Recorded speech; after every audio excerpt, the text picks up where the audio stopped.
sheep porn. Actually, that sounds really wrong, doesn't it? Forget I said that.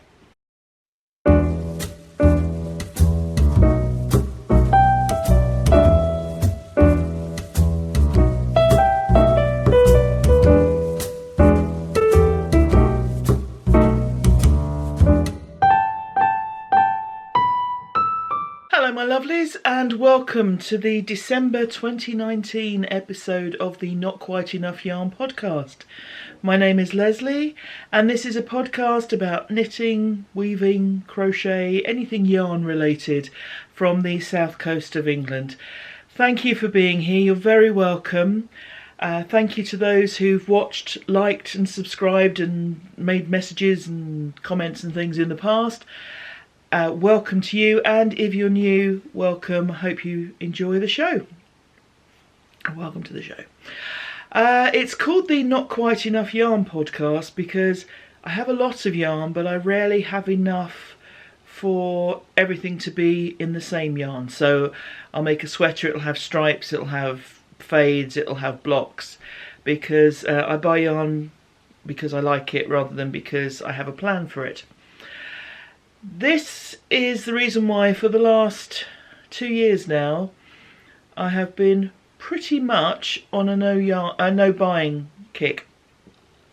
I have had a couple of exceptions, most notably earlier this year I went to Unravel, a little bit crazy. I also have very generous friends whom I love dearly who give me loads of stuff, so I tend to end up with more than I started with, for which I am very grateful. But the idea is that I'm not buying yarn, I'm using what I've got in the stash. So, hello and welcome, and yes, if you have any questions, comments, thoughts, observations, please plonk them in the box below. I've got a couple of finished objects to show you, and I'll show you this one first. This will be a Christmas present for a friend of ours. It's a very warm and fluffy cowl, and this is the only thing I've made out of stash that I've acquired this year. Everything else that I've made this year could have been an entry for the stash cowl, which I shall come on to when I've talked about this. So this cowl is from some yarn that was given to me as a birthday gift by my sister-in-law, and the yarn is King Cowl Luxe fur. If you can see that. Is it going to focus? I need to get my head out of it. There we go. And it's called Ostrich, and it is very, very, very soft. Earlier this year I used a lot of fake fur and made some blankets, and this is super, super soft. What I also like about it is that you've got sort of two colours in there. You've got the lovely, it's coming out a little bit more purple, it's more of a muted colour, but you've also got this kind of black halo to it, so you've got these black threads as well. So it makes it a really nice, soft, hopefully cosy and comfortable cowl.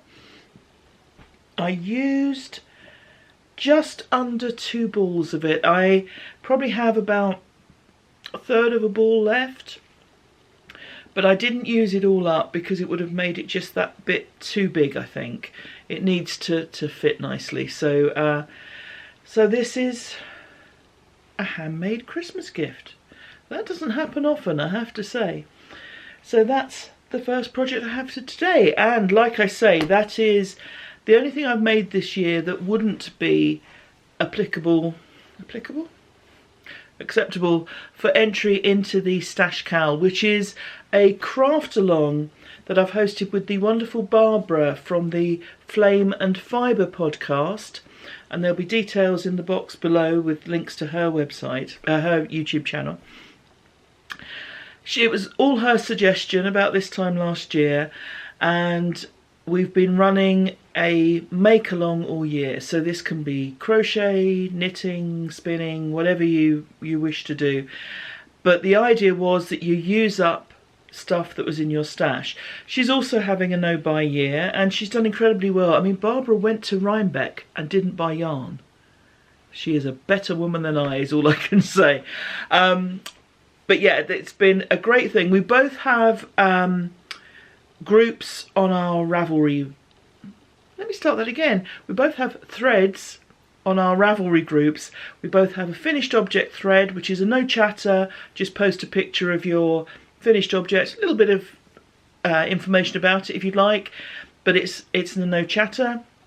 And then we also both have chatter threads where you can comment on each other's work, ask questions, compliment each other, whatever you'd like to do on that. The prizes, and we're coming towards the end of the year, each quarter I've drawn a prize from the chatter thread, which has been a pattern, and also a prize from the finished object thread, which has been some yarn and a couple of little bits. Because this podcast goes up on the last weekend of the month, which isn't after the end of the month, logic, it's all in here, can you tell? Nothing gets past me. What I'm going to do is I will close the threads on the 1st of January and then announce all the winners in the January podcast. I hope that makes sense. So that hopefully will give everyone maximum time to get their entries in. Rules are very simple. The yarn or fibre of your spinning had to be in your stash as at the end of last year, so 2018, and the project had to be started 1st of January 2019 or after.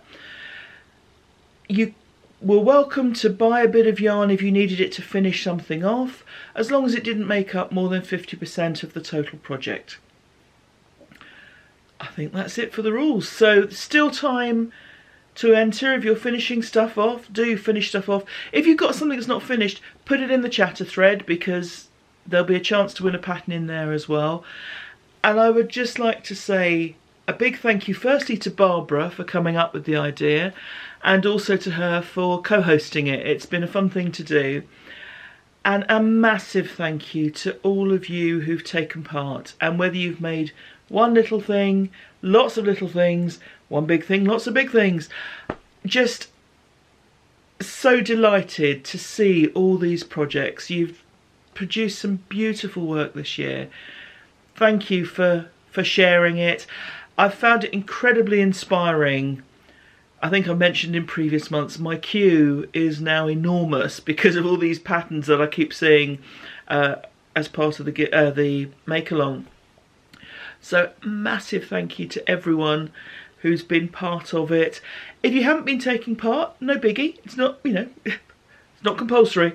But I would highly recommend that you go and have a look at the finished object thread and see some of the sweaters, the scarves, the cowls, the toys, the gloves, lots of socks. Oh my goodness, there is a bit of everything in there, and the workmanship has been phenomenal. So massive thank you to everyone who's been taking part, who's been commenting on the chatter thread, and who's just been supporting and part of it. It's been a lot of fun and really enjoyed doing it. Thank you so much for making it what it is.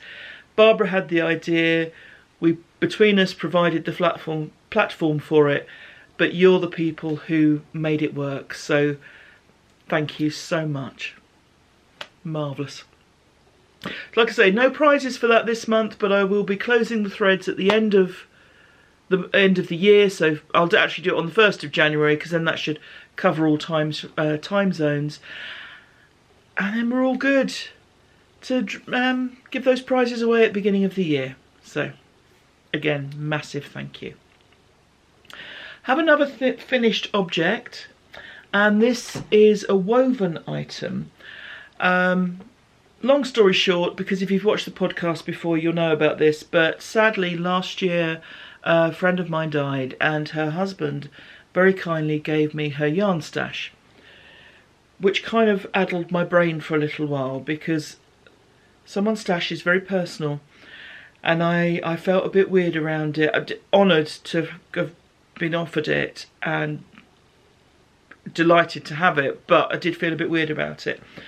I have made some pieces throughout the year for some mutual friends.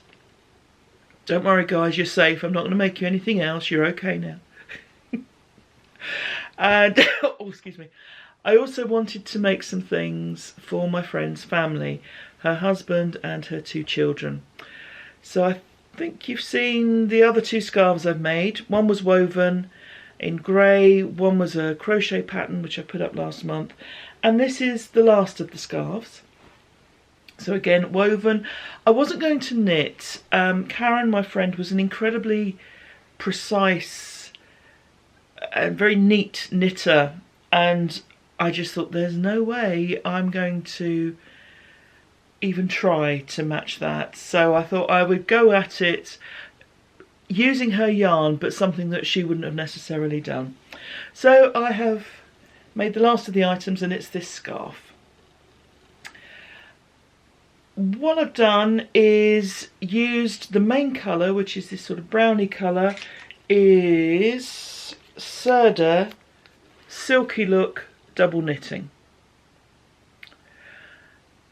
Oh, there we go. Closer. Let it focus.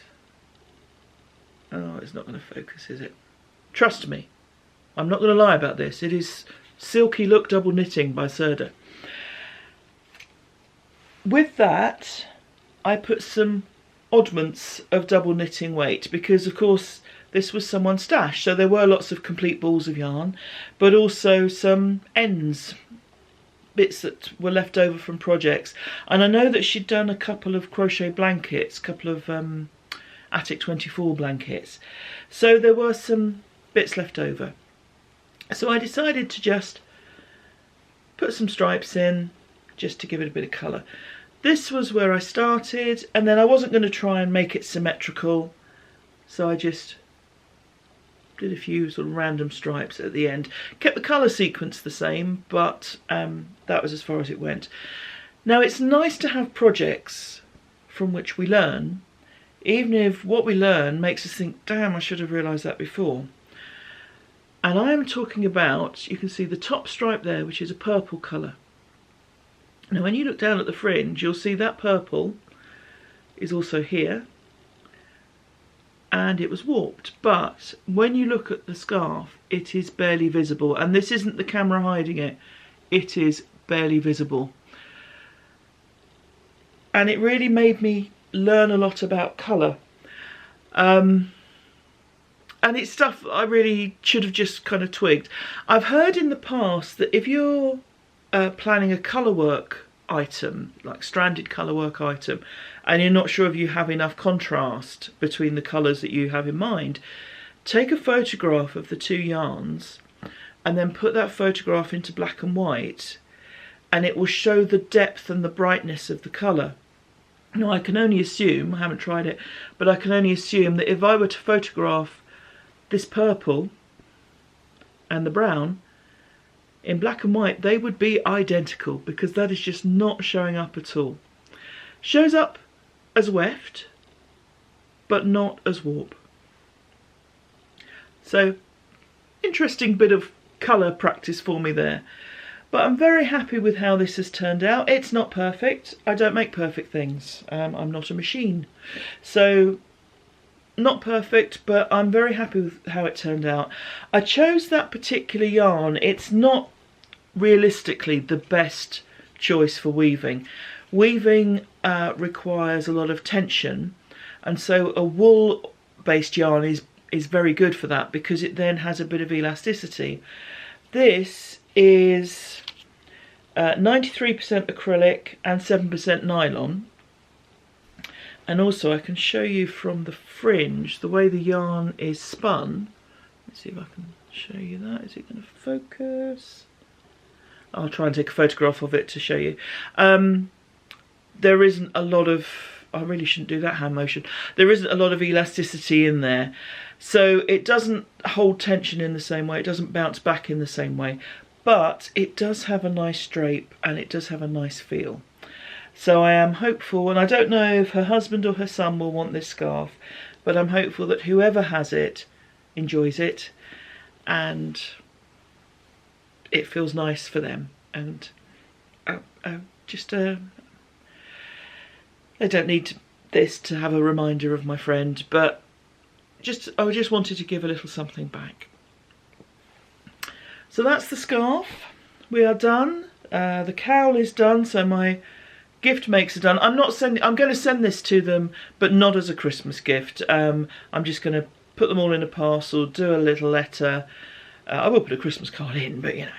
And then that will be, it's not a, I'm not going to wrap it up in Christmas paper. It's just for them to have if the weather turns cold. So I hope they enjoy them. Yes, so now that I've done my obligation knitting and weaving and all that, I hope soon to start the Sheer V by Jessie May Designs.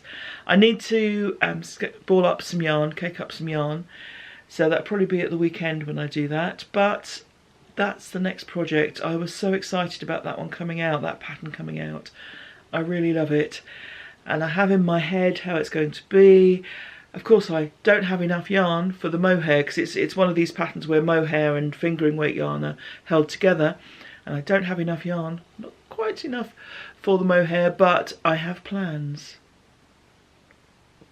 So that's hopefully something you'll see as this month progresses.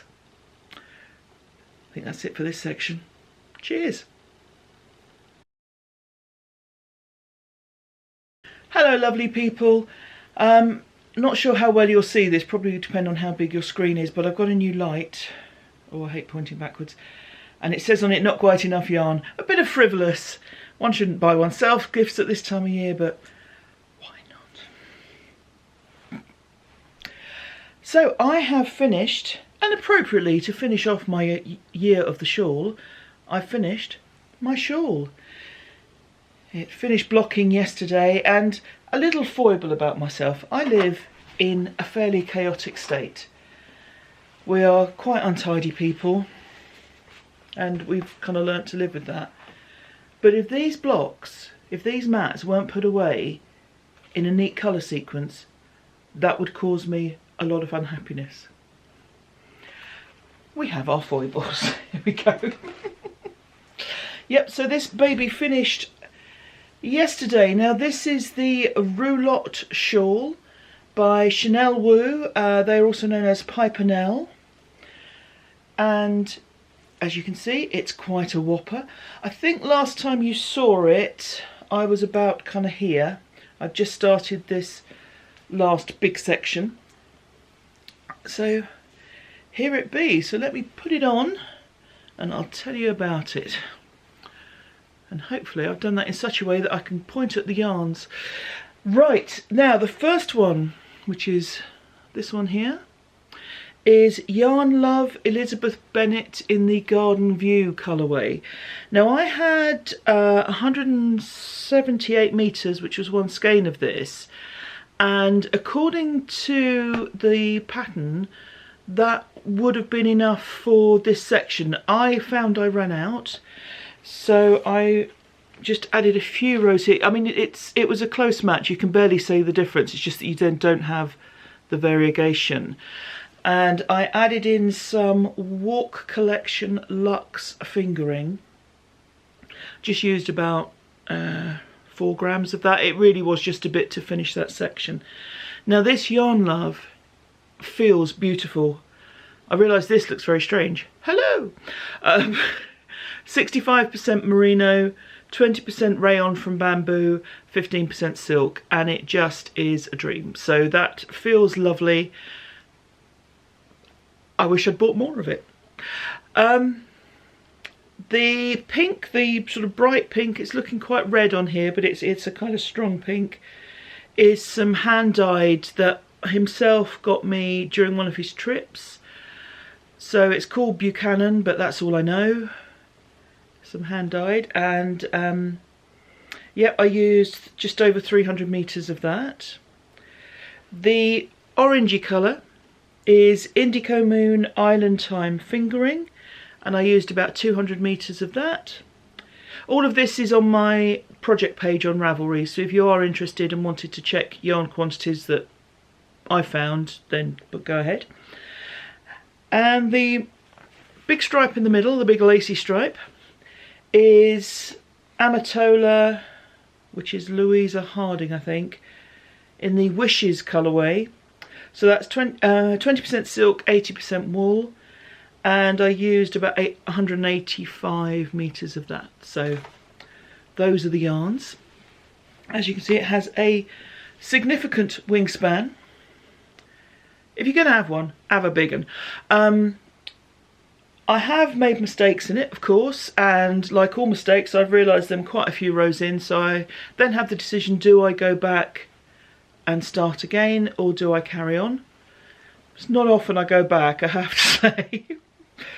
So this first section is mosaic, the first section is garter. Then we have a mosaic pattern, and I did go a bit wrong here, which is why this pattern changed before it should, but it's okay. Then we have the lace, then we have more mosaic, then we have a very small lace section, for small as in depth of it, and then we have an I-cord bind off of over 800 stitches. Those who've been watching my Vlogmas know that at some point I went, 800 stitches? I think it took me 3 sessions. I did a bit, then I took it to knit night and did some more, and then I finished it. So yes, it did take a while, but it works. It just gives it the nicest edge. When it was unblocked, the whole thing looked like a bit of a damp dish rag, because it does seriously benefit from blocking, especially to get those points in, and to bring out the lace and that sort of thing. But all, you know, anything with lace in it benefits from blocking, that's known. My top tip, you work an I-cord as you go along. And my top tip is, don't pull this too tight. Other people had put their comments on their Ravelry projects saying, you know, don't pull it too tight. For some reason, I didn't feel the need to read those comments as if they were some kind of spoilers. What am I like? That was just dumb. So please learn from my mistakes, because I don't always, so please you learn from them. Yes, so if you are making this or anything with this kind of I-cord on the edge, it can pull in tight. It's because you're basically working 1 row every 2, or 1 row every 2 garter rows. I did in a few places add a few extra rows in where I felt it was pulling in just too tight. Because of the yarns involved, it has blocked out fairly comfortably, and it is a crescent shaped shawl, so it is meant to have a curve to it. But just, if you're making anything with this kind of edging to it, just be conscious that it's easy to kind of pull it in too tightly. So this is a bright colourful thing. If you've seen this before, you'll remember that when I first started making it, the 2 balls I had of the Amitola just showed those colours, so I thought they were just striping between the 2, a kind of watermelon effect, not realising there were all these other colours too. So that was a pleasant surprise.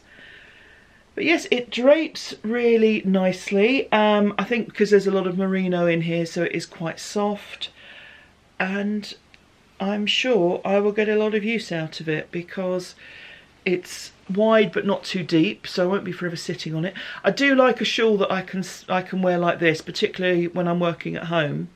And my green one that you often see me throwing over my shoulders, I do pretty much always wear it like this. But because it's not too deep, it has the flexibility to wear bandana style as well, which obviously I need to demonstrate in case you don't know what that means. Sorry, I'm so ridiculous. So yes, the Roulotte shawl by Shanel Woo. Happy with it.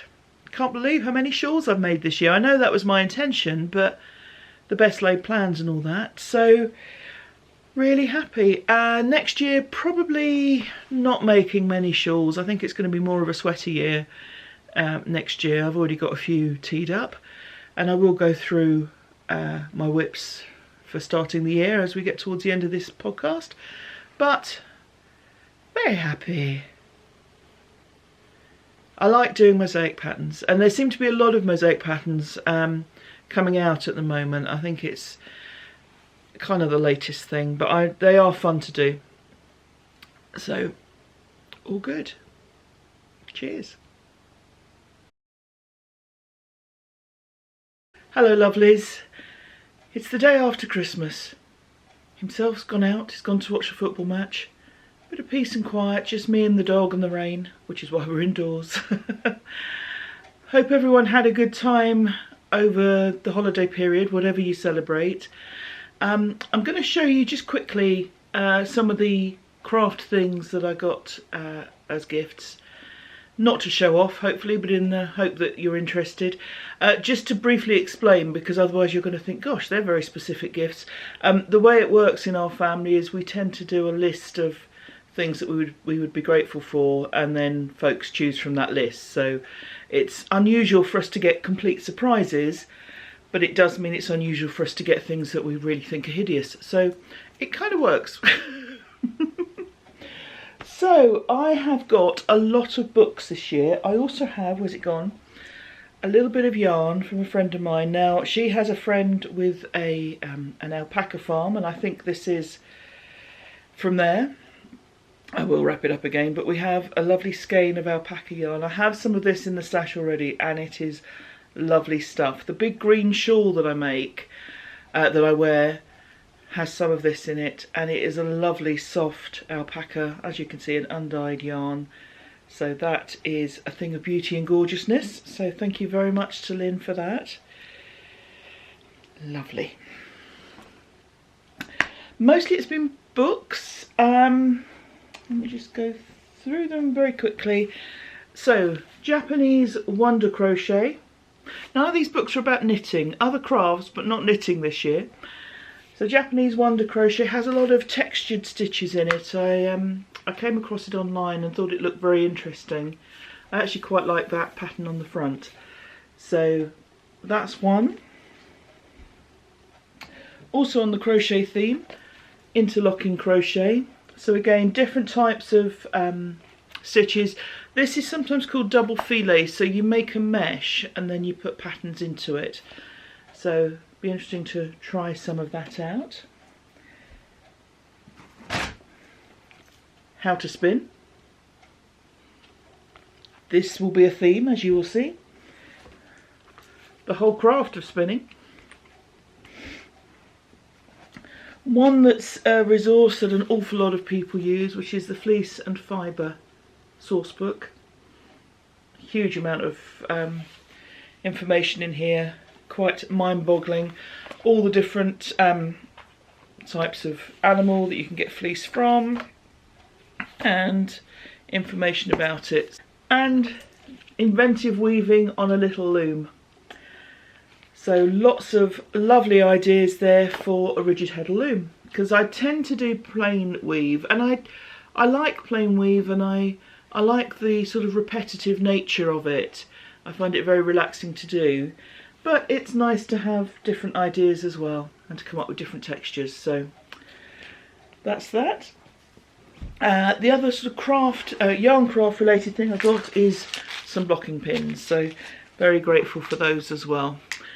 So that's my Christmas craft book haul, and I feel very grateful and very lucky. Huge thank you to my family and friends and everyone who's got me those things. I'm going to have a head full of knowledge eventually. I have that fear. I think it was a Simpson quote, although I'm sure it's been said before, that as a new bit of knowledge goes in, something else goes out the back. That's my fear, but we will get there. We will get there. Cheers. Now I've got a couple of works in progress, because in the last bit that I recorded, I said that I wasn't going to make any shawls in the coming year, because I'd kind of done shawls. I lie like a cheap watch, because after that I started a crochet shawl. I was looking for something to use up double knitting weight scraps, and I found this on Ravelry. Now this is called Spill. It's a free pattern on Ravelry. So you can see that Spill by... Now if I was to anglicise this, I would call it Jen Wolfe Kaiser, but I don't know if it should be anglicised, so it could be Yen Wolfer Kaiser. I don't know, and apologies if I've mispronounced it, but you can see the spelling there. So it's a free pattern on Ravelry, and it is a scrap pattern. If I just show you a picture of it laid out. I print everything in black and white, which doesn't help, but hopefully you can see that. So you can see you've got a slightly, it's very much a crescent shape, but it's slightly kind of asymmetrical in the way that it's constructed. And that helps to keep it interesting when you're making it. It's all in US term double crochet and single crochet, UK term treble crochet and double crochet. And it's just back and forth, but you put in some short rows which give you a slight variation on colour. So if I go sort of full wingspan on this, you can see that the centre isn't in the centre, if you see what I mean. So it's just using up excuse me, double knitting weight scraps. This far that I have, this far that I've got, oh excuse me, oh dear, I've got this far with the scraps that I had in a bag that I was collecting, but I am working on another project which is going to provide me with scraps for that. At the beginning of this month, himself and I were in Stirling in Scotland, and it was a long train journey both ways. It was a very long train journey on the way back because of delays. And I had a cast on that I'd just started to take with me on that journey. This is actually a sweater pattern by Skeindeer called Floof, which is designed to be knitted with a fingering weight yarn and a mohair yarn held together, and floofy, hence the name. But I am distinctly non-floofy and also quite colourful. What I've done to put this together, part of the inherited yarn from my late friend, I had quite a few oddments. So a lot of these were just in little balls that I didn't really know what they were. Some of them, like this green, I know is merino because I've got a ball here with the label on, which is Peyton's Merino Wool DK. I'm going to be taking half the bag with it. Some of the pink is Sirdar Country Style. So a lot of it is merino or wool blend. And I thought I would make myself a garment with it. Floof is a sweater, the initial pattern. I feel that for me a cardigan would be more useful. And forgive me, Ellie, not that she watches this, but I know if Ellie were making a sweater into a cardigan, I feel very confident that she would steek it, because that's how she constructs items. She doesn't like purling, and this is how she constructs stuff. So I haven't done that. I'm working in the round, not working in the round rather, I'm working flat. And you can see that I'm just putting it together.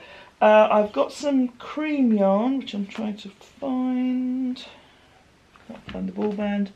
Which was some merino double knitting weight, which was in my stash for quite some time.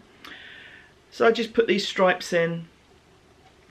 The plan is to echo the stripe pattern down and then just work in cream until I run out of yarn. I'm not sure if I'm going to have enough to make it the length of cardigan that I would like. So if not, there'll be a block of cream and then some more stripes, and that's fine. But this is it. So this is Floof by Skeindeer. It's a contiguous construction, hence the way the shoulders work. Now, the way that's going at the moment, when you hold it flat as if it was over your shoulder, it goes fairly flat. If you press it on the shoulder seam, it seems to have a little bit of bump at the moment. I think that's just a blocking and a tension thing. My row gauge was slightly different. My stitch gauge was fine on swatching, but my row gauge was slightly off, so I had to make adjustments for that. But there it is.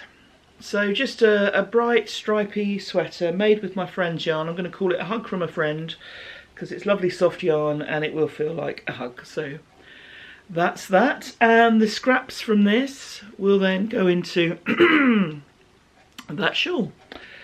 So it'll all be neat and tidy. It's funny because I was working on this, like I say, on the train journey to Stirling. And then when we got home, I sort of put it to one side. I was doing a few Christmassy bits, which you've already seen. And it just kind of stayed to one side. Then I, with enthusiasm, cast on the sheer V, which I'll show you in a moment.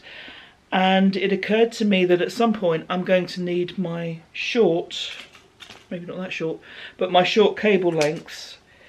Oh, I've just found the ball band for the cream. It is Onagi Filati. Sounds rude the way I say it. Merino kind. Hopefully that is focusing. Oh, please focus. I'll put it in the description box below anyway.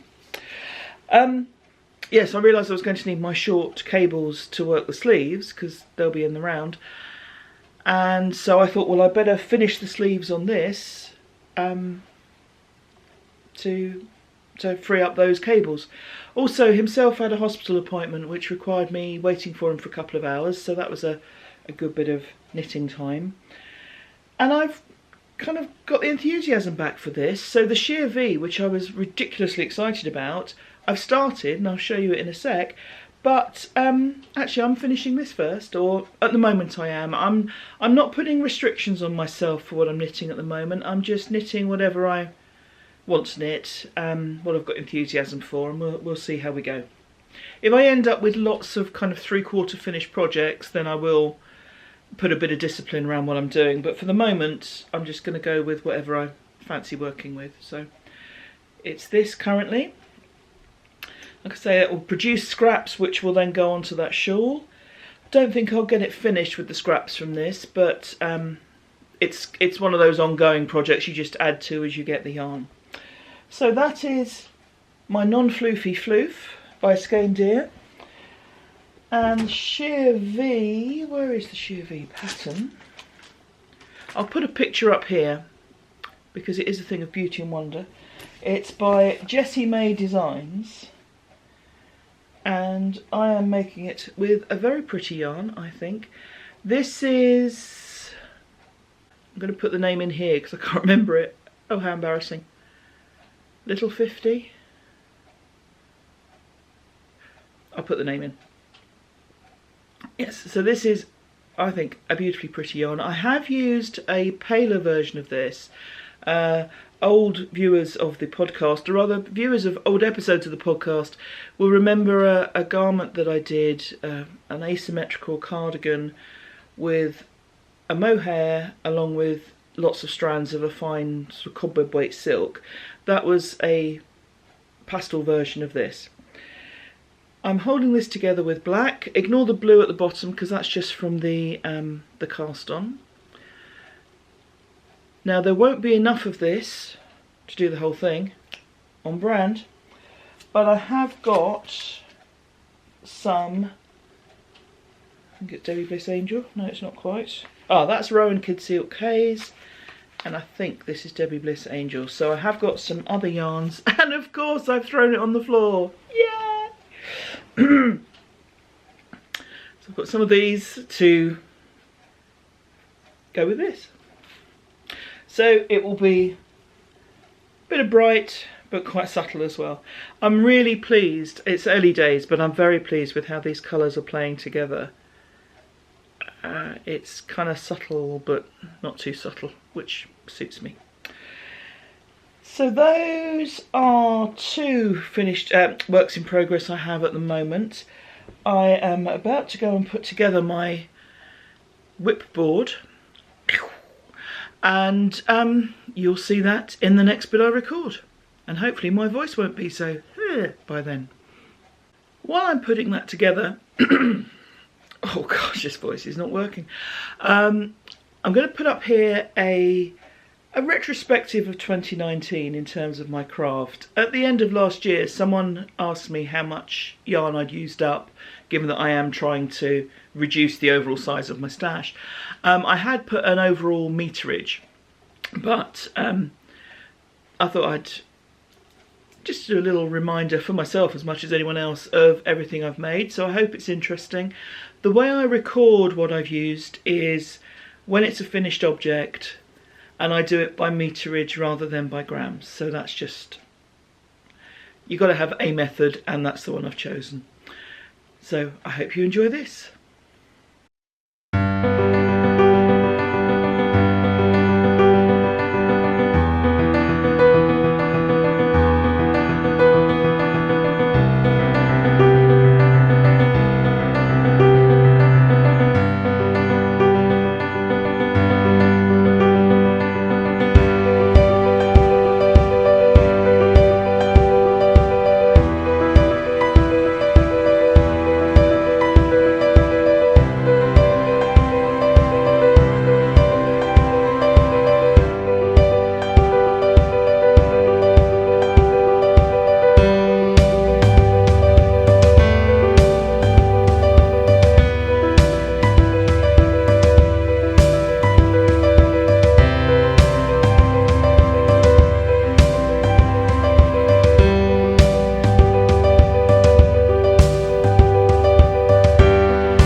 Hello lovelies, I'm back in my usual knitting corner rather than where I normally record the podcast, mainly because brother-in-law is staying. He stayed last night, he's staying tonight, he and himself are out today, and so stuff that normally lives in the spare room, mainly the ironing board, currently in the office where I normally record the podcast. So we're back here in my little knitting corner in the sitting room.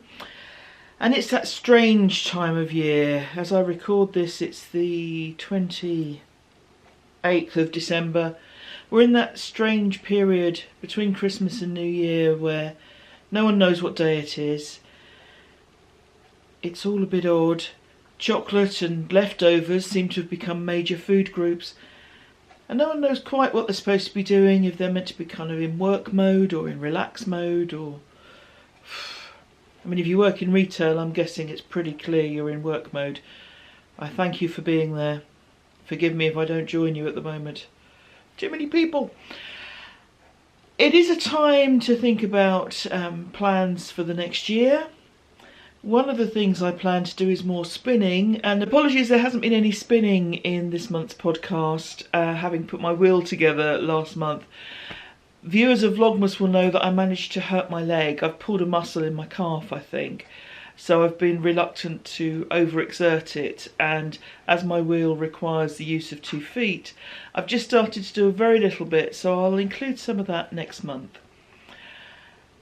Plans for next year. I said that I would be putting together a whips board, and this was inspired by Gemma of the Project Bag, who has a whips board with 30 odd whips on it.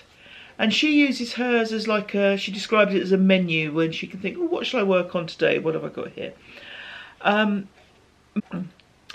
Mine will be slightly different, as this will just be a very quick visual way of checking what I've got on the needles, hook, loom, whatever, machine, whatever I'm working on. But this will be my whips board. And I will also keep all these, I'll have one piece of paper per project. I'll keep them all down here, so at the end of the year, be a nice sort of quick reference as to how I've got on.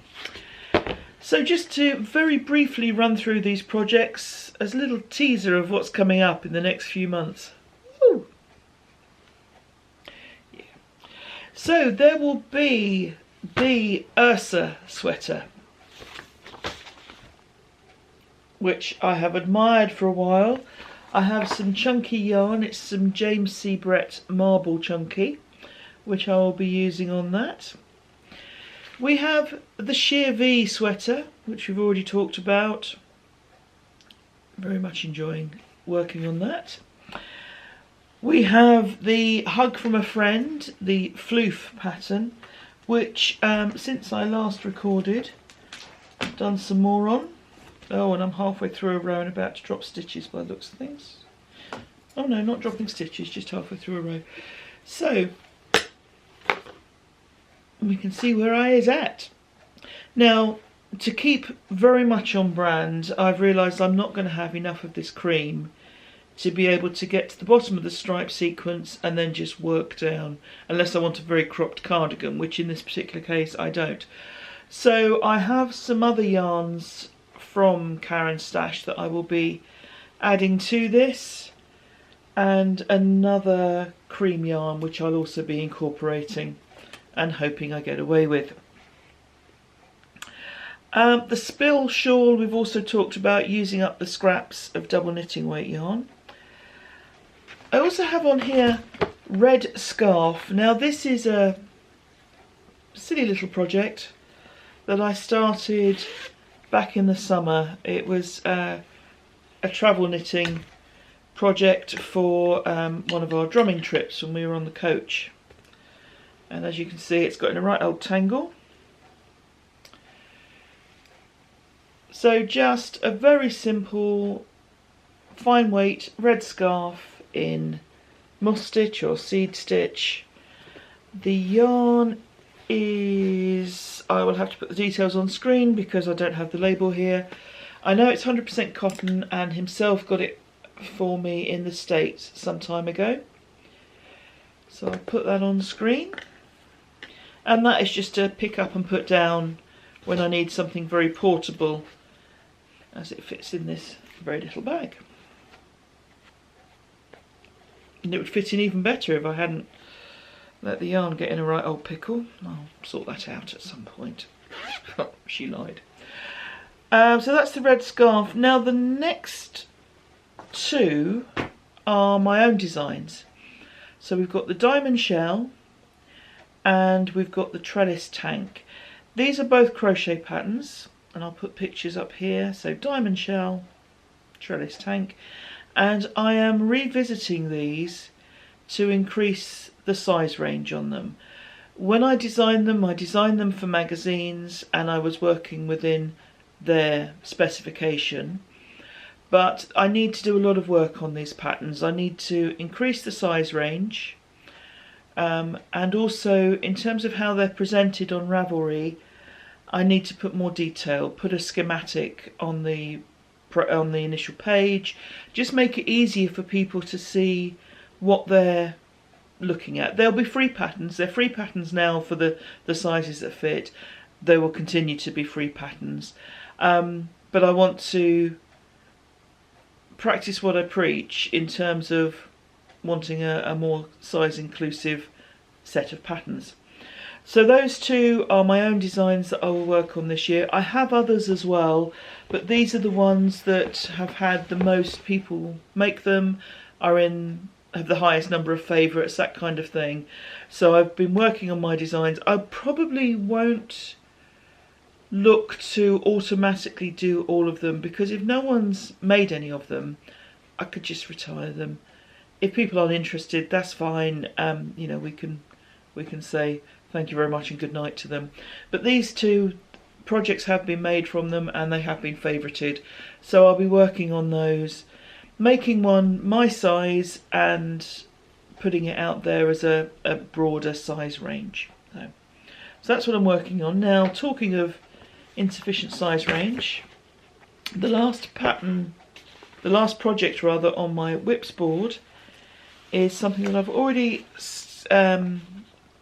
balled up the yarn for, and I'll be using a rainbow set from the Knitting Goddess, and this is the Rainbow Smiles sweater, and you can see I've been doing calculations and all sorts. This is not a big enough design, so I should just say, oh, hang it, I'm not going to make it.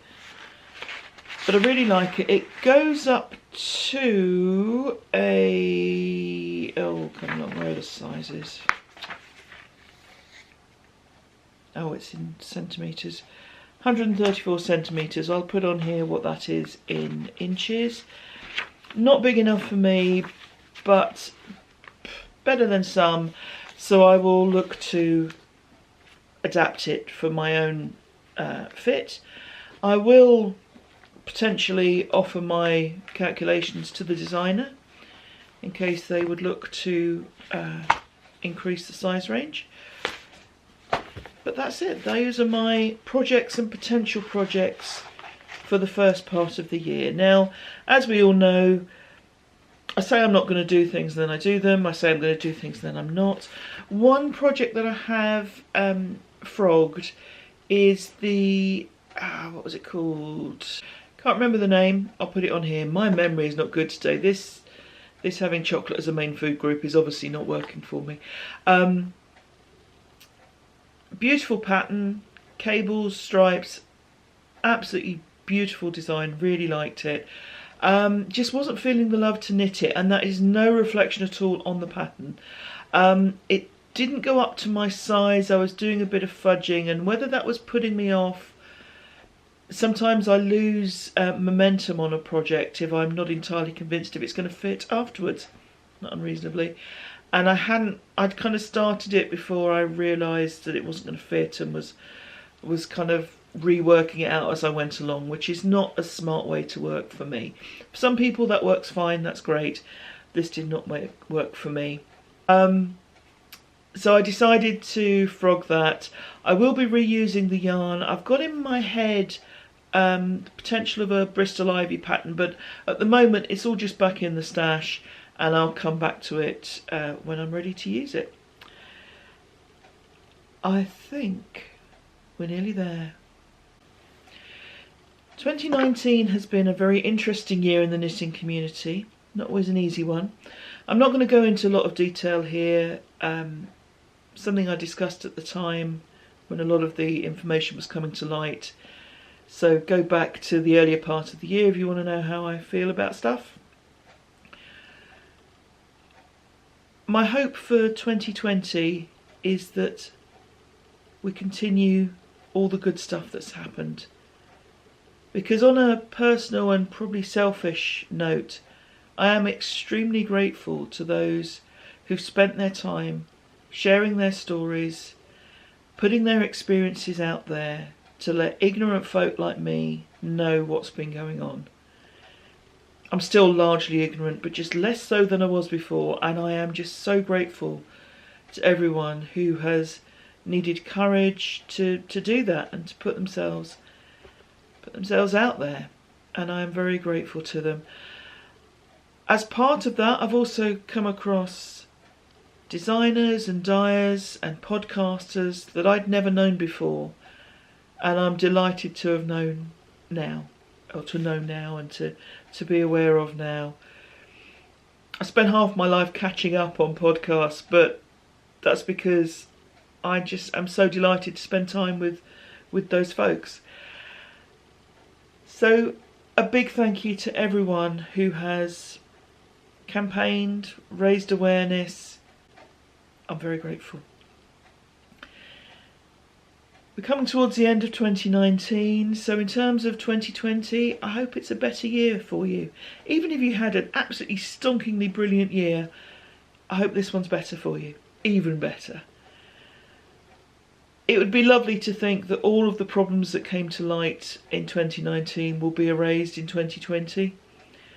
It would be lovely to think that. We know it's not going to happen, but if we continue to raise people up, raise awareness, support folks, look to help each other rather than keep anyone down, That would be amazing. Massive thank you to everyone who's watched, liked, subscribed, commented, had any kind of interaction this year. It's a privilege to sit here and talk to you and to know that some folks are listening, and I am so humbled and grateful for that. So thank you to all of you. Just want to say a big happy new year to everyone. Wishing you all the best. You're all stars to me, and I am just so grateful that you're there listening to my nonsense and just being part of this community. Thank you very much. Hope you get time to craft, to be with the people you enjoy, to be in the places you like, to do the things that bring you happiness. And I wish you all the very, very best for the new year. Thanks everyone. See you at the end of January. Take care.